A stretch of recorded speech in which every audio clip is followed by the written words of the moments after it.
নমস্কাৰ আপোনালোক সকলোকে পুনৰবাৰ স্বাগতম জনাইছোঁ মই মজিদ। বন্ধুসকল পলগতে চাব আহক আজিৰ কেইবাটাও গুৰুত্বপূৰ্ণ খবৰ।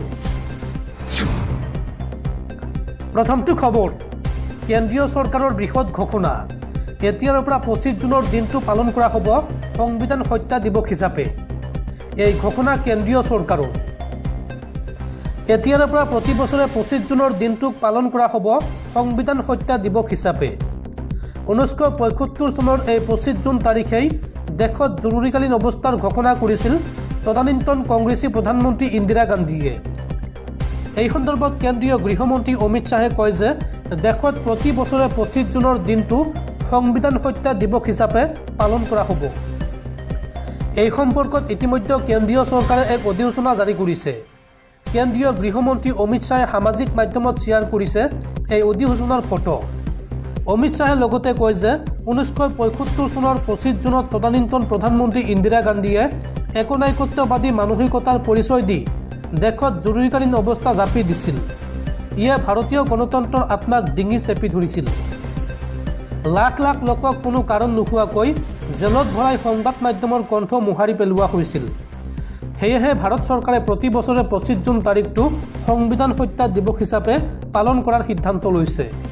1975 চনৰ জৰুৰীকালীন অমানৱীয় যন্ত্ৰণা সহ্য কৰা সকলোৰে অপৰিসীম অৱদানক এই দিৱসত স্মৰণ কৰা হ'ব। পৰৱৰ্তী খবৰ, নেপালৰ প্ৰধানমন্ত্ৰীৰ পদত্যাগ। খহি পৰিল পুষ্পকমল দহলৰ চৰকাৰ। আস্থা ভোটত পৰাজয় পুষ্পকমল দহল। নেপালৰ প্ৰধানমন্ত্ৰীৰ পদত্যাগ। খহি পৰিল পুষ্পকমল দহলৰ চৰকাৰ। আস্থা ভোটত পৰাজয়ৰ সন্মুখীন হ'ল পুষ্পকমল দহল।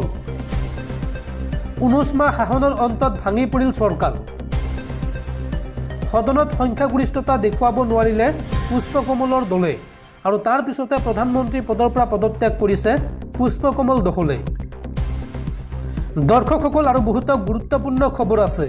তাৰ আগতে আপোনাক জনাওঁ যে যদি আপুনি এতিয়ালৈকে এইটো ভিডিঅ'ত লাইক কৰা নাই তেন্তে এতিয়াই ভিডিঅ'টোত লাইক কৰি দিয়ক আৰু এনেকুৱা ধৰণৰ ভিডিঅ'সমূহ নিতৌ চাবলৈ চেনেলটো ছাবস্ক্ৰাইব কৰি কাষত থকা বেল আইকনটো প্ৰেছ কৰি ৰাখক।